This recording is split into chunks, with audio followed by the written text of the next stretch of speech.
जहां तक हमारी आपकी सहमति जाती है या जहां तक हमारी आपकी पहुंच है या हमारी आपकी दृष्टि है, वहां तक, उससे ज्यादा कोई जाएगा नहीं। वहां तक जो हमें आप देख रहे हैं सब वह नश्वर है। यदि शाश्वत है तो मात्र एक वही परमात्मा अखिल ब्रह्मांड नायक प्रभु श्री राम का जो है नाम, वह परम ब्रह्म परमात्मा सच्चिदानंद घन वही पूर्ण है, बाकी सब कुछ अपूर्ण है। इसलिए उन भगवान का नाम लेने मात्र से मानव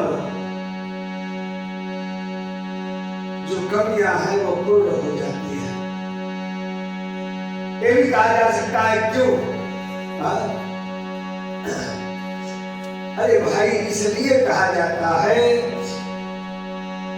छोटा सा पात्र है, उसमें जब जल है उसमें से निकाल लिया जाएगा तो वह खाली हो जाता है।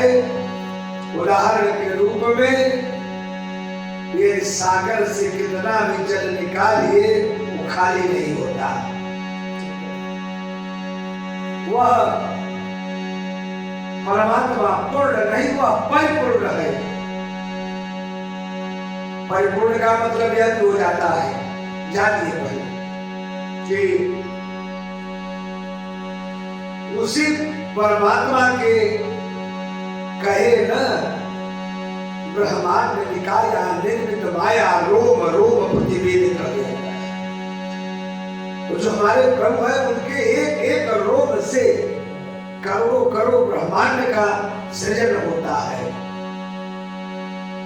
हाँ, वो सृजन होता है, वो निकलते हैं अनेक ब्रह्मांड।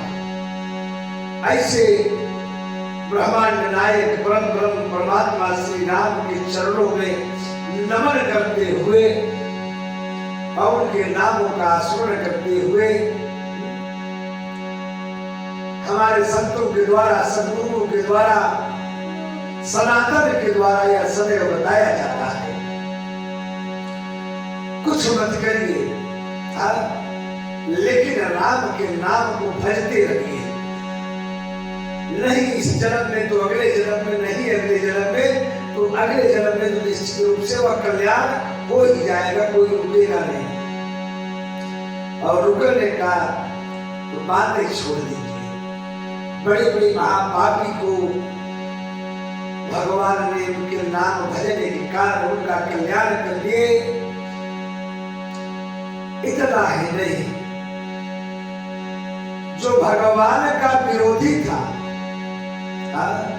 सत्य, वह भी भगवान के धाम को चला गया। भगवान के नाम की महिमा है। हाँ, एक बात ये आती है कि भगवान ने सबको क्षमा किए, लेकिन अभिमानियों को प्रभु ने नहीं क्षमा किया। क्यों? ये भी कहा जा सकता है भाई, जब सब पापी को भगवान ने टाल दिए, क्षमा कर दिए, तो अभिमानी को क्यों नहीं? हाँ, एक सीधी देसी कहावत है कि भवानी अपनी आंख किसी को नहीं देती, एक बार। दूसरी बात, यदि घोड़ा घास से प्रेम करेगा तो खाएगा क्या? तीसरी बात, यदि अपना यह हार मेरा कोई बंद कर देगा तब क्या होगा? जो मानव के जीवन का अहंकार है, अभिमान है, वही हमारे प्रभु का आहार है। तो भगवान भाई अपना आहार लेंगे ही लेंगे। इसलिए माई बाप प्रभु ने सबको क्षमा किए, लेकिन अहंकारी व्यक्ति को कभी क्षमा ही नहीं की।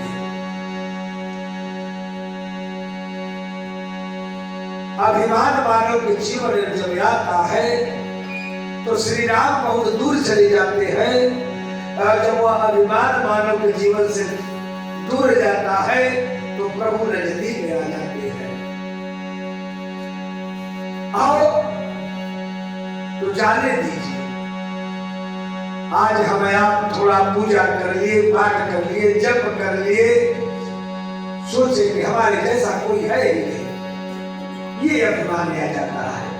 तो थोड़ा पावर मिल गया, कोई बड़ा अधिकार प्राप्त हो गया, हमने सोचा बहुत कुछ पाया, लेकिन समझने की बात है। इसीलिए कहा जाता है कि श्री रामचरितमानस का अध्ययन करिए। उस समय हमारे महादेव भोलेनाथ के जो ससुर थे, इनके ससुर जी को मिल गया बड़ा अधिकार दक्ष प्रजापति का। प्रजापति का मतलब जानते हैं, जो पूर्वा देवी का निर्माण करता है, जो गढ़ता है, उसको बनाता है, और दक्ष प्रजापति को मानव कहने का उनको अधिकार प्राप्त हो गया। और वह जब उसने पद पाया तो वह सोचा कि हमारे जैसा कोई है ही नहीं। वह सोचा कि यह सारी सृष्टि हमारे द्वारा ही चल रही है। बाबा जी लिखते हैं, अरे बड़े अधिकार दक्ष जब पावा, अवधि अभिमान है हृदय उर आवा। जब उसको यह पद पाया तो उसने सोचा कि हमारे जैसा कोई है ही नहीं, यह सृष्टि का संचालन हमारे द्वारा ही हो रहा है। एक बार सभा बैठी हुई थी, हमारे भोलेनाथ पहुंचे, भगवान विष्णु को उन्होंने प्रणाम किए और प्रणाम करने के बाद वो बैठ गए। इन्होंने दक्ष को प्रणाम नहीं किए। क्यों नहीं किए? वो महादेव है और भगवान के अलावा यदि किसी को प्रणाम करेंगे तो जल कर भस्म हो जाता है, इसलिए उन्होंने प्रणाम नहीं किए। और वह अभिमानी प्राणी जो था उसको बड़ा आवेश हुआ। अहंकारी व्यक्ति को आप कहते रहिए, वो आपकी बात को सुनेगा ही नहीं। वो कहेगा कि यह नहीं, यह नहीं, यह आप लाख बात उसको बतलाइए, वो आपकी बात को खराब नहीं सुनेगा। वो अहंकारी व्यक्ति वहां बैठे हुए पूरी सभा के बीच में अनाप शराब बहुत बातें बोला। सारी बात को भगवान भोलेनाथ सुनते रहे। नंदी जी से नहीं रहा गया, इन्होंने प्रत्युत्तर का जवाब देते रहे। यहाँ तक कि नंदी जी ने श्राप दे दिया कि बक बक बक बक करता है बकरे की तरह, जाओ मैं श्राप देता हूं कि तुम बकरा हो जाओगे। अंत में भगवान वहां से चल दिए, भोलेनाथ। जो अभिमानी प्राणी होता है ना भैया, वो सोचता है कि आज यह चला गया, फिर इसके सामने ऐसा प्रत्युत्तर रखे कि यह अत्यधिक बेइज्जत हो। लेकिन हमारे भोलेनाथ जो महादेव है, उनको मान और अपमान और बड़ाई से मतलब नहीं है, इसीलिए वो महादेव कहे जाते हैं। और यदि मैं अपने इस हृदय में, अपने मन में, विचार में यह सोचना आरंभ कर दिया कि हम जहां पहुंचेंगे वहां हमको बड़ाई मिलेगी, एक बात बताए माई बाप, सुनिए ध्यान से कि किसी को कोई दुख देता नहीं है, उसका जिम्मेदार मैं खुद हूं। हाँ? क्या हमारी सोच क्यों वहां तक जाती है? बड़ा चलिए फलाने के फला आदमी के यहाँ पहुंच गए, जिधर एक लोग सब उठकर हाथ जोड़कर दंड प्रणाम करे, नहीं प्रणाम किए हमको दुख होगा। यह आकांक्षा क्यों करते हो झूठी? यह झूठा व्यवहार है। कोई प्रणाम करे न करे उससे क्या मतलब है? हमारा क्या होने वाला है? सममान निरादर याद रही, सब संत सुखी विचरण वही। संतों की परिभाषा है, एक बराबर आप हमें सम्मान दिए तो भी वाह, सममान एक बराबर, सम्मान निरादर आदर ही, आप हमारा निरादर करिए या अनादर करिए, एक बराबर भावना हो। आज क्या बात है? हम क्यों परेशान हैं? इसलिए परेशान है कि हम अपने अलावा दूसरे को देखते ही नहीं है। और जब मैं एक को देखने लगे तो परमात्मा जो है वही सब कुछ करता है। करई करावई भंजन सोई, उमा राम गति लखई न कोई। सब कुछ भगवान करने कराने वाले हैं। आती है तो वही बात,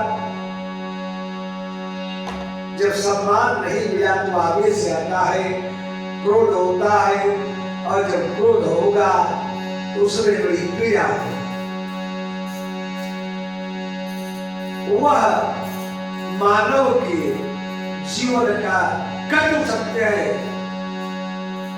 कि मानव की लोभ, लालच, आकांक्षा, चाहत उसके दुख का कारण है। ये मैं फिर कहता हूं, और किसी के शव के साथ जाना या मत जाना, यदि कोई जाता है भाई बाप, किसी के मृत्यु के पश्चात जाइए या मत जाइए, लेकिन यह जो एक नंबर का जो बेईमान हो, वह ईर्ष्यावान हो या संपत्ति को एकत्र करने वाला हो, धुंधा धपाली से जो बनाने वाला हो, अहंकारी हो, घमंडी हो, उस के सब के साथ जाने, उसकी चिता में जरूर जाना, तो ये देख रहा है कि कितना लेकर के जा रहा है। ये जान लीजिए, देखना वहां जाने से स्मृति पे समझ में आता है। इसलिए हमारे गरुड़ पुराण में आया है कि मानव को ज्ञान कहां कहां होता है। पहले माता के जब उदर में वह जीव निवास करता है, वह गर्भ में जब रहता है, तब उसको ज्ञान होता है, वह भगवान से अनेक प्रकार की वंदना विनती करता है कि हे नाथ, यदि मैं इस कचरे से मैं बाहर आ जाऊंगा तो मैं पूरा गलती नहीं करूंगा। लेकिन जब जो ही वह बाहर आता है, वो कहता है कहां, मैंने कहा कुछ कहा है, वहां से झूठ बोलना आरंभ हो जाता है उसका। क्यों? वह मायावती के बीच में पड़ जाता है, और हमारे जो प्रभु है वो मायापति है, जगदीश। जीव में और जगदीश में अंतर का शब्द ही नहीं आता है। यह जीव के चक्कर में है तो वह ठीक नहीं है, और यदि जीव जगदीश के तरफ चला जाता है तो वह संसार से मुक्त होकर सारे दुख से वह दूर हो जाता है, वह सुख से परिपूर्णता की तरफ बढ़ने लगता है। दूसरी जगह जब वह जीव जाता है, कथा पूजा ज्ञान भागवत रामायण शिव पुराण की कथा जहाँ होती है, वहां वह बैठता है, कहता है कि सच बात है, यह दुनिया संसार में कुछ धरा हुआ नहीं है। पहला माँ के उदर में, माँ के गर्भ में, दूसरा कथा पूजा जहाँ होती हो, संध्याश्रम में, सतुर्वाश्रम में कई भी होता है। तीसरा होता है जब वो जाता है शव के स्थान चिता पे जाता है, अश्मशान पर, तब वहां उसको यह ज्ञात होता है कुछ नहीं धरा है वो, यह क्यों लेकर कोई जाएगा। सब इस तरह की बातें करना आरंभ कर देते हैं वहां कि देखिए यही कल हमारी भी गति होगी, कहेंगे। लेकिन थोड़ी देर बीता तो ये बात होने लगी, चलिए भैया चाय वाय की व्यवस्था कहीं देखा जाए। अब इसके बाद फिर पूरा बात आ जाती है कि सोचने की बात है यह इंसान कितना गिरा हुआ है, वह बाड़ी के पास क्षमता नहीं है। किसी के घर का प्राणी मर जाता है और इसके बाद लोग उसके साथ जाते हैं और जाने के बाद यह विचार करेंगे कि चलिए किस स्थान पे, किस दुकान पे बढ़िया नाश्ता मिलेगा और वहां वह भोजन नाश्ता किया जाएगा और उसको आर्डर भी दिलवा दिया जाता है और लोग आएंगे खूब खाएंगे वहां। और खाने के बाद सोचिए हम यहाँ कहाँ पे हैं, वह जीव फिर वही जिस घर के प्राणी का देहांत तो हुआ रहता है वही उसका पैसा भी पे करता है। सोचिए क्या जरूरत है वहां जाने की, खाने के लिए गए हो। सोचो मानव कहां से कहां गिर जाता है, यह कल्पना करने से परे हो जाता है। भाई का कहने की बात नहीं है, यह अनुभव करने की बात है, यह मनन करने की बात है, यह सोचने की बात है। इससे ज्यादा कहा क्या जा सकता है। हाँ एक बार जरूर कहा जाएगा, जब कुछ न समझ में आवे तो भगवान के नाम को समय मिले, इस संपत्ति में यदि सद्बुद्धि प्राप्त हो तो भगवान के नाम का भजन जरूर करिएगा। और यदि भजन नहीं हुआ तो वही बात है, राम नाम भजले मनुआ नाही मर जावे बबुराई की, पगलाई की। अंतिम स्थिति वही होती, बात कुछ नहीं बचता। और न तो कुछ लेकर कोई आया है और न तो कोई कुछ लेकर जाएगा।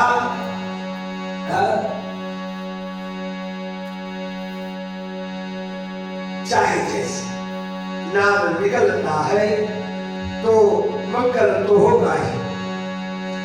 चलिए हम नाम भी भगवान के नाम का स्मरण कर लें।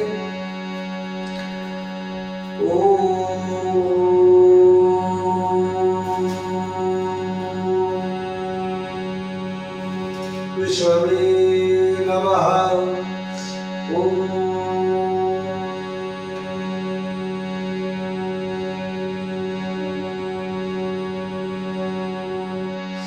विष्णवे नमः। ओम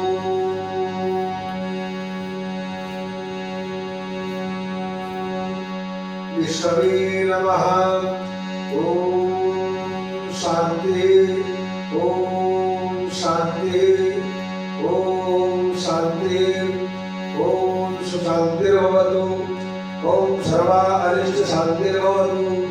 धर्म की जय हो, अधर्म का नाश हो, प्राणियों में सद्भावना हो, विश्व का कल्याण हो, गो हत्या समाप्त हो, भारत माता की जय हो।